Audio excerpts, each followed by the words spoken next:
नहमदुहु व नुसल्ली व नुसल्लिमु अला रसूलिहिल करीम अम्मा बाद क़ाल अल्लाहु तबारक व तआला फ़ी कलामिहिल मजीद वल फ़ुरक़ानिल हमीद अऊज़ु बिल्लाहि मिनश शैतानिर रजीम बिस्मिल्लाहिर रहमानिर रहीम या अय्युहल्लज़ीना आमनु तूबू इलल्लाहि तौबतन नसूहा अन अब्दुल्लाह इब्न बुस्र रज़ियल्लाहु तआला अन्हु क़ाल क़ाल रसूलुल्लाह सल्लल्लाहु अलैहि वसल्लम तूबा लिमन वुजिद फ़ी सहीफ़तिही इस्तिग़फ़ारन कसीरा रवाहुल इमामुल हुम्माम इब्न माजह क़ज़वीनी फ़ी सुननिही अल्लाहुम्मा सल्लि अला मुहम्मद व अला आलि मुहम्मद कमा सल्लैता अला इब्राहीम व अला आलि इब्राहीम इन्नका हमीदुम मजीद अल्लाहुम्मा बारिक अला मुहम्मद व अला आलि मुहम्मद कमा बारकता अला इब्राहीम व अला आलि इब्राहीम इन्नका हमीदुम मजीद। मुअज़्ज़ज़ दोस्तों, आज 3 फरवरी 2023 जुम्मतुल मुबारक का अज़ीम दिन है और आप और हम जामे मस्जिद उमर फ़ारूक टाउनशिप लाहौर में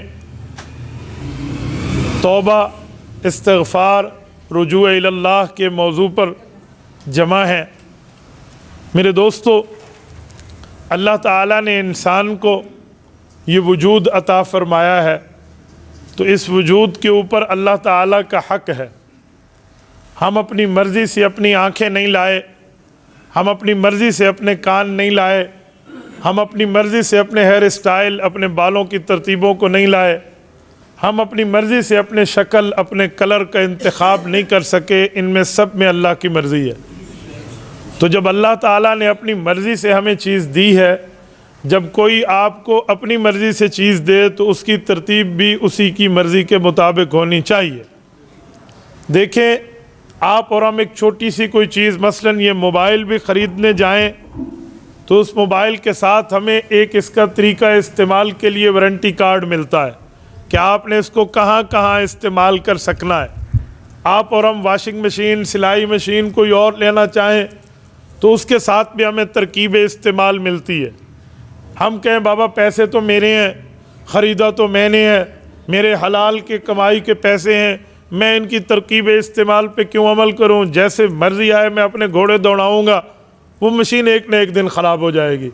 इस पे अपनी अकल चलाने की ज़रूरत नहीं है। हम कहेंगे जो इसको बनाने वाला है, इस मशीन का जो इसकी तरतीब देने वाला है, इसमें सारे मामलात भी उसी के चलेंगे। मेरे दोस्तों, हमारी जिस्मानी मशीन ये जिस्म है, ये जिस्म कैसे चला है, इस जिस्म का निज़ाम आगे कैसे रहना है और इस जिस्म के मामलात चलने कैसे हैं, ये भी अल्लाह ताला की मर्ज़ी से ही होना है। हमने अल्लाह ताला की मर्ज़ी पे अमल करना है, तब जाके हमने कामयाब होना है।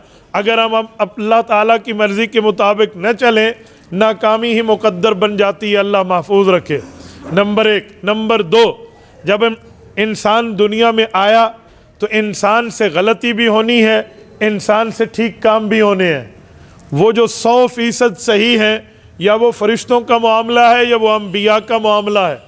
आप और हम न फरिश्ते हैं, न हम नबी हैं, हमारा अकीदा और नज़रिया है। रसूलुल्लाह सल्लल्लाहु अलैहि वसल्लम इस धरती के आखिरी नबी हैं। हुज़ूर पाक के बाद नया नबी पैदा नहीं होगा। जब हमारा ये नज़रिया है, हम फरिश्ते भी नहीं हैं, नबी भी नहीं हैं, हमसे गलती होना मुमकिन है, गुनाह होना मुमकिन है, नाफरमानी होना मुमकिन है, इस तरह ख़ता होना मुमकिन है। जब हमसे ये चीज़ें मुमकिन हैं तो फिर गलती हो सकती है, तो उस गलती के इज़ाले की तरतीब भी समझ जाएं, उस ख़ता के माफ़ करने की तरतीबें भी हमें समझनी चाहिए। आप कहेंगे क्या मतलब? कुछ लोग ये समझते हैं कि मुझसे गुनाह हो गया, बस मैं अल्लाह का नाफरमान बंदा हूँ, अल्लाह मुझसे कभी राज़ी नहीं होगा। मेरे दोस्तों, ये तरतीब शैतानी है, रहमानी तरतीब ये नहीं है। गलती होती है, शैतान कराता है, तो तौबा भी तो उसका हल है। तौबा कर ले, अल्लाह ताला गलती माफ़ कर देंगे। मैं मिसाल देने के लिए आपकी खिदमत में बात कर रहा हूँ। आप और हम ये कपड़े पहनते हैं, कपड़ों में दाग लगना ये यकीनी है। जब हम बाहर घूमेंगे, बाहर की तरतीब, वहाँ की गर्दो गुबार, वहाँ की मिट्टी, वहाँ के असरात, बाहर के माहौल से हमारे कपड़े मुतासिर होंगे, उस पे दाग लगेगा, धब्बा लगेगा, मैले होंगे, ये पक्की बात है। फिर उसका इलाज क्या है? हम उस कपड़े को काट के आग लगा के जला दें? जी नहीं, हमने उसके हल में वॉशिंग पाउडर रखे हुए हैं, वॉशिंग सर्फ रखा हुआ है, वॉशिंग साबुन रखे हुए हैं, वॉशिंग मशीनें रखी हुई हैं, उसकी सफाई धुलाई के लिए हमने पूरी तरतीब लगा रखी है। तो भाइयों, ऐसे ही दिल है, ऐसे ही नज़र है, ऐसे ही कान है, ऐसे ही ज़बान है, ऐसे ही आज़ा है, ऐसे ही सोच है। इससे अल्लाह ताला की नाफरमानी होना मुमकिन है। हम बचेंगे, जैसे कपड़ों पे दाग से खुद को बचाते हैं लेकिन लग जाता है, हम गुनाहों से बचेंगे, खताओं से बचेंगे, नाफरमानी से बचेंगे, अपनी सलाहियत को इस पे लगाएंगे। लेकिन अगर गुनाह हो गया तो फिर उसमें ये नहीं कहेंगे बाबा अल्लाह मुझसे नाराज था, मैं काफिर, मैं बेईमान, मैं फासिक, मैं फाजिर, बस अब मेरी नाफरमानी हो गई, अब किस मुंह से अल्लाह के सामने जाऊंगा, किस मुंह से माफी मांगू? रब नहीं कहेगा तेरा दिमाग नहीं था, तेरी सोच नहीं थी, तेरी अकल नहीं थी, फहमो फिरासत नहीं थी, और तूने गुनाह क्यों किया? ना बाबा, जिस अल्लाह ने हमें फहम दी है, फिरासत दी है, समझ दी है, उस अल्लाह ने हमें बताया है गलती हो जाए तो मुझसे माफी मांग लो। बाज़ औक़ात इंसान के दिल में शैतान रूहानी पट्टी बना के शैतानी पट्टी डालता है। आप कहेंगे क्या मतलब? शैतान के पास 70,000 नूरानी दाव पेज हैं, वो उन्हीं तरतीब पे चलाता है। पहले तो शैतान गलती कलवा लेता है, जब गलती हो जाती है उसके बाद तौबा में देर कराना ये शैतान का काम है।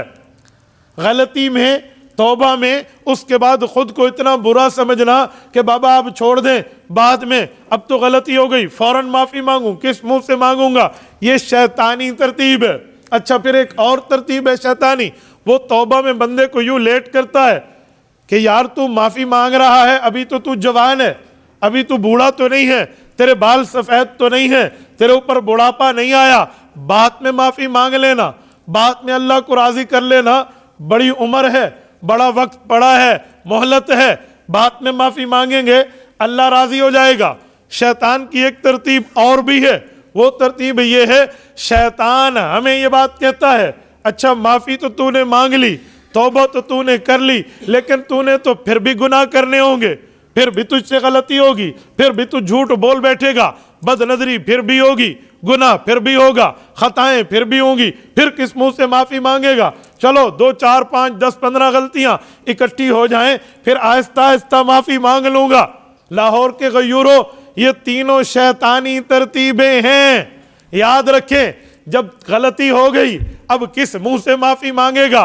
बाबा उसी मुंह से मांगूंगा जिस मुंह से गुनाह किया है। नहीं समझे? मैं समझाने के लिए एक मिसाल आपकी खिदमत में रखता हूं। अगर मेरा थंब गलत लगा और इससे कोई 2 नंबरी हो गई तो वही थंब ठीक लगवा के अपने अकाउंट को सही भी तो कर सकता हूं। ये थोड़ी है अब कौन सा अंगूठा लगाएगा? बाबा वही लगाऊंगा। वो कहते हैं ना, काबे किस मुंह से जाओगे, शर्म तुमको मगर नहीं आती। हजरत मौलाना रशीद अहमद लुधियानवी रहमतुल्लाह फरमाते थे, काबे इसी मुंह से जाऊंगा, रो रो के उनको मनाऊंगा, क्योंकि मुझे मेरे रब ने यह तरतीब सिखाई है। ये कोई थोड़ी है मैं कोई दूसरा मुंह ले आऊं, चलो इस फेस को हटा दूं, दूसरा ये कोई मास्क है कि मैं तब्दील कर लूं, अजी एक मास्क खराब हो गया तो दूजा ले लो ना। भाई मैं इसी से ही जाऊंगा। इसी मुंह ने गुनाह किया, इसी चेहरे ने खता की, इसी जबान से गलती हुई, इसी जिस्म ने अल्लाह की नाफरमानी किया, तो माफी भी यही मांगेगा। शैतान की दूसरी तरतीब, बड़ी उम्र पड़ी हुई है, बाद में माफी मांग लेना, बाद में तौबा कर लेना। अभी बाल काले हैं, जवानी है, अभी क्या करना है? जवानी में तो बंदा जिंदगी लाइफ इंजॉय करना सीखो। ये पट्टी जो हमें पढ़ाता है शैतान, याद रखे, उसे कहो ठीक है मैं बाद में तौबा करूंगा, मुझे गारंटी कार्ड दे दे, जमानत दे दे, स्टैंप पेपर अल्लाह से लिखवा के दे दे, मैंने इतनी उम्र जीना है, मैंने इतनी उम्र जीना है, मुझे लिखवा के दे दे, या मैं इतनी उम्र सेहतमंद रहूंगा, मुझ में कोई बीमारी कोई तकलीफ अल्लाह बचाए लेकिन नहीं आएगी, ये लिखवा के दे दे, मैं बिल्कुल सेहतमंद रहूंगा, मैं माफी मांग लूंगा उसी वक्त। जब तक तो टिल टाइम मुझे लिखवा के दे देगा। जब तेरे पास टाइम फ्रेम भी नहीं है, जब तेरे पास ये जमानत तरतीब तयशुदा मामलात भी नहीं है, तो फिर किस वजह से, किस बेस पे, किस रीजन पे, किस सबब पे तू मुझे कहता है कि मैं तौबा में देर कर लूं? अच्छा, अगर ये बात है कि जी मुशाहिदा ये है, देखा ये है कि आम तौर पे बंदे के ऊपर उस वक्त मौत आती है जब वो बंदा बूढ़ा होता है। मैंने कहा सुनिए जनाबे मन, बंदे में उस वक्त मौत गालिब आती है बंदे पे जब वो बूढ़ा होता है। तो क्या जवानों के जनाजे हमने नहीं देखे? अगर बात यही है कि मौत सिर्फ बूढ़े आदमी को आती है, तो फिर शरीयत मर्द औरत का जनाजा देती, बच्चे नाबालिग बच्ची नाबालगा का जनाजा शरीयत न सिखाती, तालीम न देती, समझ न देती, फहम फिरासत हमें न देती। क्यों?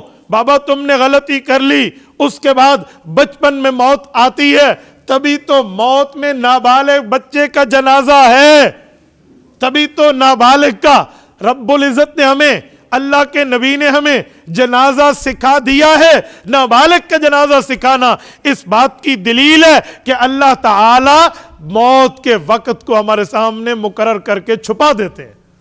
इस पे यूं नहीं होना चाहिए अगर जी मैं बाद में तौबा करूंगा। अगर ऐसा होगा तो फिर तो नाबालिग का जनाजा नहीं होना चाहिए था। नाबालिग का जनाजा इस बात की दलील है, इस बात का इंडिकेटर है, हमें इशारा दे रहा है कि बाबा नाबालगी में भी मौत आ सकती है, छोटी उम्र में भी आ सकती है, बुलूगत में भी आ सकती है, जवानी में भी आ सकती है। जरूरी नहीं है आप बुढ़ापे और अपनी मौत और अपनी जो है ना क्या कहते हैं बीमारी का इंतजार करें। हाँ हाँ, दुनिया में आने की तरतीब अल्लाह ने रखी है। वो क्या है? दुनिया में आने की तरतीब है, पहले दादा आएगा, फिर उसका बेटा आएगा, फिर उसका पोता आएगा। ये तरतीब आने की है। जाने की तरतीब अल्लाह के यहाँ, हमारी तरतीब तय नहीं है। पहले पोता जा रहा होता है, दादा जान अभी घर में जिंदा सलामत है, वालिद मोहतरम बैठे हैं, औलाद दुनिया से जा रही होती है।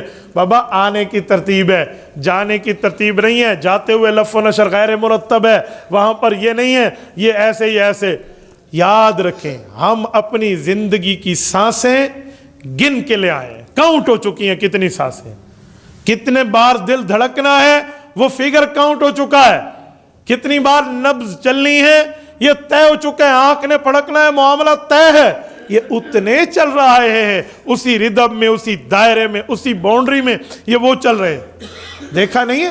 कहते मौत के वक्त आंखें फटी रह गई, वल्तफ़त इस्साक़ बिस्साक़, एड़ियों पे एड़ियां रगड़ रहा है। आपको पता है एड़ियां रगड़ना और आंखें फटी होने की क्या निशानी है? ये जो हम बॉडी लैंग्वेज के वो है ना स्पेशलिस्ट, इनसे कभी पूछे। चलो इस्लामी मामला तो अपनी जगह है ना, मैं दुनियावी तालीम की एक बात कर लेता हूँ कि आंखें फटी रहने का मतलब, ये जो बॉडी लैंग्वेज के एक्सपर्ट है ना वो बताते हैं कि आंखें फटी रहने का मतलब है नागहानी खबर मिली है, ऐसी खबर मिली है जिसको आप उम्मीद नहीं कर रहे थे कि यूं होगा। फिर उस वक्त बंदा एड़ी भी रगड़ता है, फिर आंखें फटी रहती हैं। वो कौन सी नागहानी खबर है? ये साइंस देने से कासिर है, ये इस्लाम बताएगा, ये शरीयत बताएगी कि वो नागहानी खबर का माना ब्रेकिंग न्यूज़ है। वो तब मिलती है आपको जब फरिश्ता ये जुमला कहता है कि अल्लाह के बंदे ये देख, इकरा किताबक, ये देख, इसमें जितनी सांसें लिखी हुई थी ना तेरी, जो तुझे अल्लाह ने दी हैं, उनमें से ये चंद रह गई हैं। जितने पानी के कतरे तूने पीने थे ना, थोड़ा सा पानी रहता था, अगर कोई एक चम्मच आखिर में अंदर चली जाए तो, नहीं तो तेरे पानी के कतरे पूरे हो गए हैं। मैंने 7 समंदर तलाश किए हैं, तेरे नाम के पानी का कतरा मौजूद नहीं है। मैंने तेरे खाने को चेक कर लिया है, रब्बे करीम ने मुझे तेरी ड्यूटी पे आयद किया था, लिहाजा तेरे लिए गंदम का एक दाना भी इस वक्त मुकद्दर नहीं है। तो अब मैं तो तेरी रूह निकालने लगा हूँ। आंखें फट जाती हैं, फिर बंदा एड़ी पे एड़ी रगड़ता है। तो बाबा जाने की तरतीब तो नहीं है, तरतीब तो आने की है। तो जब ये शैतान ने हमें पट्टी पढ़ाई कि तौबा ना करो, अभी तो बड़ी उम्र पड़ी हुई है, तो ये पट्टी भी शैतानी है। तीसरी पट्टी क्या है? गुनाह देते हैं फिर भी करने ना, फिर गलती कर लेगा, झूठ बोलने की तुझे आदत है या तुझ बदनजरी की आदत है, जब फिर करेगा तो सारी गलतियों की इकट्ठी अल्लाह से माफ़ी मांगना। ये एक एक की क्या मांगता है? अच्छा, अगर ये बात है तो फिर ठीक है, मैं अकल से इसका जवाब देता हूँ। ये कपड़े मैंने पहनने हैं, इस पर 2, 4, 15 दाग लग गए हैं, तो मैं कहता हूँ अभी नहीं उतारता, जब तक काले ना हो जाए। और भी तो दाग लगने, अभी क्यों धो लूं? ना ना ना ना, दाग लगे रहे, जितने दाग धब्बे गर्दो गुबार लगने लगे रहे लगे रहे लगे रहे, काला होगा कपड़ा तब उतारूंगा। कोई अक्लमंद बंदा इसकी तायद करेगा? सब कहेंगे बेवकूफ़ है, दाग लगे धो ले, कोई कपड़े चेंज कर ले। क्यों? ज्यादा दाग धब्बे हो जाएंगे, उतारना भी मुश्किल हो जाएगा, लोग पागल और बेवकूफ़ भी तुझे कहेंगे।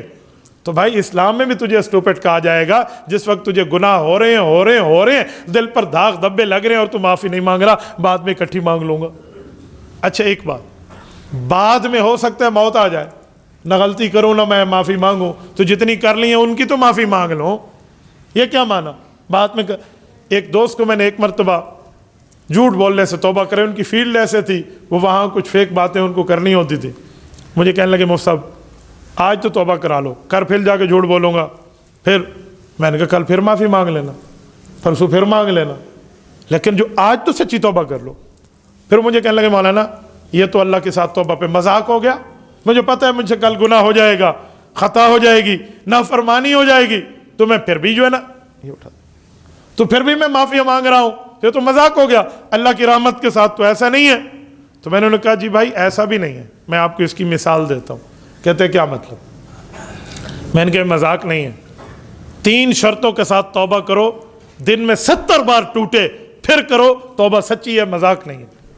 ये 3 शर्तें कौन सी हैं? 28वें पारे का आखिरी सफ़ा, रब्बे करीम ने हमें समझाया, या अय्युहल्लज़ीना आमनू तूबू इलल्लाहि तौबतन नसूहा, पक्की तौबा कर लो। तौबतन नसूहा, पक्की तौबा क्या है? फरमाया 3 शर्तें हैं। नंबर 1, उस गुनाह को छोड़ दो जो कर रहे हो। नंबर 2, उसको गलत समझो और उस पर शर्मिंदा रहो। नंबर 3, आइंदा न करने का इरादा हो कि इंशाअल्लाह नहीं करूंगा। अगर हो गया तो फिर माफी मांग लेना, उस वक्त तो तुम्हें शर्मिंदगी हो ना। अत्तौबतु नदम, हदीस पाक में निदामत का नाम तौबा है। बंदे को उस पर परेशानी होनी चाहिए, बंदे को उस पर शर्मिंदगी होनी चाहिए, तो ये चेहरा लेकर अल्लाह से माफ़ी मांगे हो जाएगा। रिवायत में आते एक साहबी ने अर्ज़ किया, या रसूलल्लाह अगर तौबा टूट जाएगा फिर इसी शर्तों के साथ कर ले। कहा जी फिर टूट जाएगा, अल्लाह नहीं बदला, उसकी करीमी शान फिर भी बाकी है, ये शर्तें तेरे दिल में है तो फिर कर ले। इमाम रोम रहमतुल्लाह अलैह ने यही बात तो मसनवी में हमें समझाई है, बाज आ हर आंचे हस्ती बाज आ। तुम कुछ भी शख्सियत और पर्सनैलिटी के मालिक हो, तुम्हें वापस आ जाना चाहिए, तौबा कर लेनी चाहिए, रुजू इल्लाह करके अल्लाह ताला के यहाँ माफ़ी मांग लेनी चाहिए। घर काफिर गबरो बुत परस्ती बाजा, मुसलमान हो या काफिर हो, गुनाह हुआ तब भी माफ़ी मांगे, कोई कुफर शिर्क किसी काफिर का है तब भी माफ़ी मांगे। अच्छा फिर सवाल होगा कब तक माफ़ी मांगूं, कब तक तौबा? फरमाया ई दरगहे मा दरगहे ना उम्मीदी नेस्त। और दुनिया में लोग होते हैं कहते हैं दूसरी बार गलती कर रहे हैं, तीसरा तुझे चांस नहीं दूंगा, लेकिन यहां जब तक सांस है तब तक चांस है। ई दरगहे मा दरगहे ना उम्मीदी नेस्त, इस दर पर तुझे कभी भी ना उम्मीदी नहीं मिलेगी, ये ना उम्मीदी तुझे नहीं मिलेगी। गर सदबार तौबा शिकस्ती बाजा, 100 बार भी तौबा टूट गई है ना तो सच्चे दिल से 101 बार भी कर ले तब भी तुझे माफ़ी मिल जाए। मेरे दोस्तों आप मुझे बताएं, सच्चे दिल की माफ़ी और तौबा। सही बुखारी, हज़रत अबू सईद खुदरी रज़ी अल्लाह अन्हु रावी हैं, रिसालत इमाम इस्लाम ने पिछली उम्मत की बात बताई कि एक शख्स ने 99 कत्ल किए थे बनी इसराइल में। वो अपने एक बुज़ुर्ग के पास आया और उससे पूछा 99 कत्ल हो गए, हल तौबा, मुझे अल्लाह माफ़ करेगा? मैंने कहा अल्लाह तेरे लिए तो माफ़ी जब आई कोई नहीं, जा। हालांकि माफ़ी और तलाफ़ी कत्ल की हो सकती है, माफ़ी भी होती है तलाफ़ी भी होती है, तलाफ़ी की पूरी तरतीबें